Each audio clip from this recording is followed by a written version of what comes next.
we saw two beams. Fantastic! The circle is closed.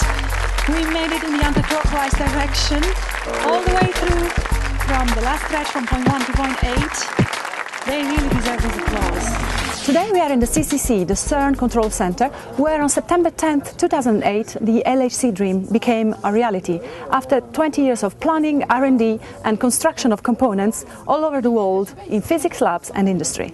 Never in the history of physics had a particle accelerator started up so quickly and so smoothly. The proton beam accomplished its first full circle in the clockwise direction in just 1 hour, and the second in the opposite direction was successfully completed 2 hours later. This was an absolute record. It had taken LEP, the previous accelerator in 1989, 12 hours to accomplish what the LHC did in just 50 minutes with much more sophisticated components.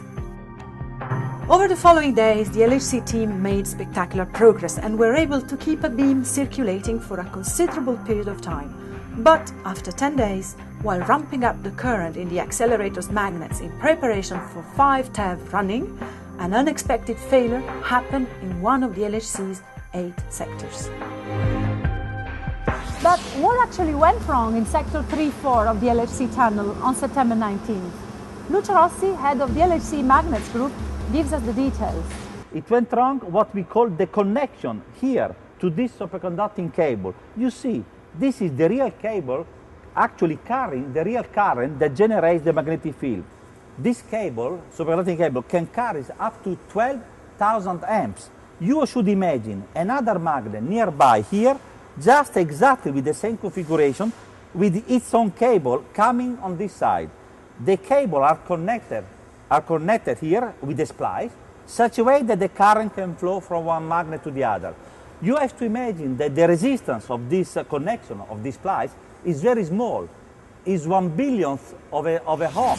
Ohm is the measurement of a resistance, very small. Here we have 1/1000th of a ohm of a resistance when it is done correctly. Unfortunately, probably there is one where the incident happened that went wrong because the resistance was 200 times larger, so too large, and basically it melted out, and completely, to the level that probably here the conductor and the copper, stabilizing copper, melt out, and really the conductor broke, and at a certain point an electric arc developed.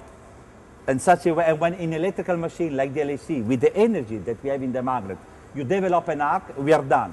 We lost 2 magnets, the 2 magnets nearby, and because of the pressure wave of helium, this you have to imagine, this is closed, and there is really superfluid helium inside.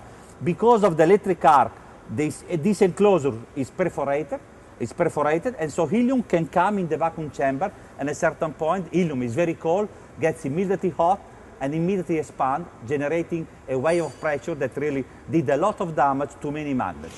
So it was an electrical interconnection, exactly like this one, between 2 superconducting magnets that melted during electrical tests on September 19th.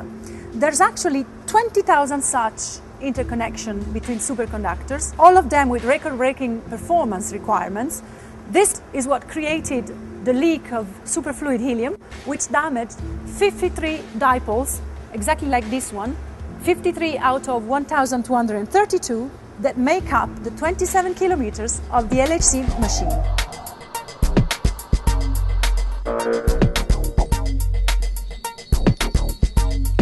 So how did CERN react to the damage, and where are we now with the repairs? To know more about the LHC repair progress at CERN, follow our monthly updates on this space. Until beam time.